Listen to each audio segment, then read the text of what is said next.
Hello everyone, welcome to today's training on graphic design fellowship by Haxa Tech Company. And in this week 7, you are going to learn about business plus freelancing in Nigeria, the money part. So you will learn how you can be able to do businesses as a graphic designer, how you can be able to freelance in Nigeria and within the group. So the topics we are going to cover is, the first thing is how Nigerian designers make money. How do designers in Nigeria make money? And then pricing flyers, logos, and banners. And the third thing we are going to talk about is dealing with clients. How can you deal with clients? You meet a lot of different clients. How can you deal with them? And the fourth thing is building a brand as a designer. How can you build your own brand, you being a designer? So these are the topics we are going to cover. So the first thing is how Nigerian designers make money. So how do you think designers make money in Nigeria? Let me give you an overview. Graphic design is not just a skill, it is a money-making career in Nigeria. It's not just a skill, it's a money-making career in Nigeria. So designers earn by solving visual problems for, number one, businesses. They solve visual problems for businesses, visual problems for companies, visual problems for event organizers, and visual problems for online brands. So with these four, you make money. So main ways designers earn. Number one, flyer design. Wedding, we have different programs, church programs, events, and most common entry income source. So the flyer design is one of our most common income entry source, where consistently you see people are designing flyers for wedding, for events, for programs, and so on. And then the second one is the logo design, brand identity creation, startup and businesses. You can be able to create a logo design for them. And the third one is the banner and print design, flex banners, outdoor advertising. So you can be able to earn money while you are doing these things. And the fourth one here is social media design. You can be a social media designer, designing Instagram posts, WhatsApp ads, business promotion to earn money as a graphic designer. And the fifth one is freelancing online, international clients, remote design jobs. You can be able to freelance and earn money. These are ways designers earn. So the key insight here is that designers don't just sell design, they sell solution. They don't just only sell their designs, they do sell a solution. So this is how a designer earns. So the second thing we are going to talk about is pricing flyers, logo, and banner. Why pricing matters. Why does it matter for you as a designer to price? Number one here is that many beginners struggle because they undervalue their work. As a beginner, most of the time you get this undervalue of your own work, and then you tend to price very lower, and then don't understand pricing structure. When you don't understand pricing structure, let's say you come to the design field and all you think about is, I'm going to make money and I'm going to put a lot of pricing, without you understanding the pricing structure. At the end of the day, you are not getting it right, you are not getting it straight. So you need to understand the pricing structure as a graphic designer, and then compete without strategy. As a designer, you need a strategy. So when you're competing without strategy, at the end of the day, you lose pricing. So you need to have a strategy as a graphic designer. So basic pricing structure in Nigeria. So at current rates, we have basic pricing for flyer. Beginner, you can be able to charge from 1,000 to 3,000 naira. This as for the current rates that I'm talking about right now. And as for intermediate, you can be able to price from 3,000 to 10,000 naira Nigerian price. And for logo design, as a beginner, you can be able to price for 5,000 to 15,000 currently, and as a professional, you can be able to charge from 20,000 to 100,000 plus a logo design. And then the banner design, a small banner, 5,000 to 10,000 naira, you can be able to charge. That's the current price. It depends on the sizes. And the large flex banner, you can be able to charge 10,000 to 30,000 plus. It depends on the sizes. The higher the sizes, the higher the amount. So this is a pricing structure that I can be able to give you currently here in Nigeria.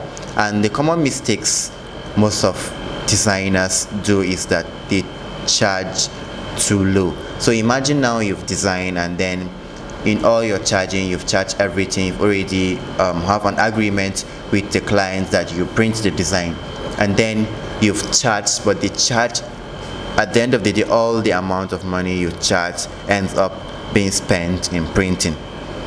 So you see, now your design is not being valued, but you charge for the print, which is a common mistake. And then no pricing structure. You need to have a pricing structure as a graphic designer. And then another mistake is you copying others blindly. So a pro tip for you is that you should price your work based on value, not effort. You should price your work based on the value you produce, not the effort. So this is how you price. A pro tip. So the third thing we are going to talk about is dealing with clients. Who are clients? When we talk about a client is someone who hires you to create a design. This is a client. And we have different type of clients in Nigeria. We have clients from leaders, and then we have clients from business owners. We have clients from event planners, friends, and referrals. So we have different clients. So now, how can you communicate with a client? Client communication rule. Number one is to be professional. No slang in business chats. Use polite language. This is how you communicate with a client. And then the second thing is that you should ask clear question. What do you want? Deadline, budget. What's your budget for the design? So you should ask a clear question, ask your client a very clear question. And the third thing is that you should confirm everything, the size, the color, the content that the client wants. Each and every element you need to confirm from the client, so that the client is going to give you what he wants. So one common client problem we have here is that most of the clients, they will just be like, okay, make it just fine.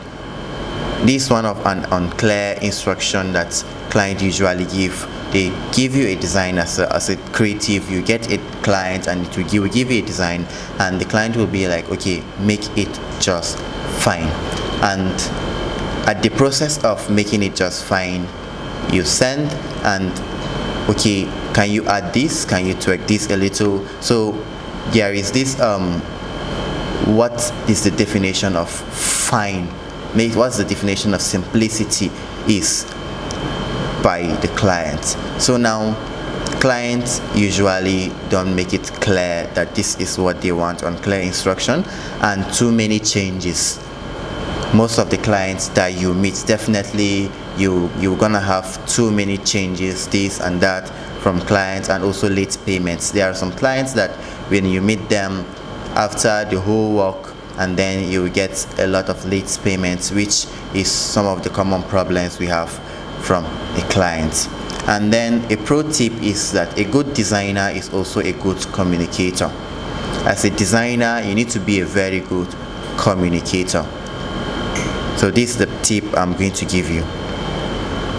The fourth thing we are going to talk about is building a brand as a designer. What is a personal brand? Your personal brand is how people recognize and remember you as a designer. While personal brand matters, the first one is that it attracts clients automatically. Yes, when you have a personal brand as a graphic designer, it automatically attracts clients to you. You don't need to go out, okay, saying that I'm a graphic designer. Your own personal brand attracts clients to you. And then build trust. Build trust. Increase pricing power and create long-term opportunity. As a graphic designer, having your personal brand is very, very important. Then elements of a designer brand. Number one element of a designer brand is the name/identity. Your design name or studio name. What is the name for your own brand? What is the name for your design? What's the name for your studio as a designer? The second one is the portfolio, collection of your best works. You can put a collection of the best works and you can present it.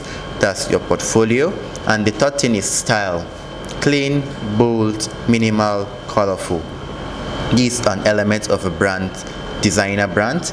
And the fourth thing is the online presence. Instagram page, WhatsApp business profile. Make sure as a designer you have an online presence. So the local marketing in Nigeria, we have WhatsApp marketing. You can be able to market your designs through status updates, direct client outreach. And then we have Instagram branding. Post designs regularly, show before and after work, and then engage with audience. You can be able to have this local market in Nigeria. So the key insight here is that if people don't see your work, they won't hire you, which is very, very true and straight to the point. If people don't see your work, they won't hire you. So as a designer, in every field, in every aspect, people need to see what you do before you get hired. So that is why I emphasize more on practice. That is where you have a lot of work to showcase and you get hired very easily. So we have another practical task, which if you want to showcase, if you want people to hire you, practice. The assignment here is that you should, the first task is the pricing exercise. Create a price list for flyers, logos, banners.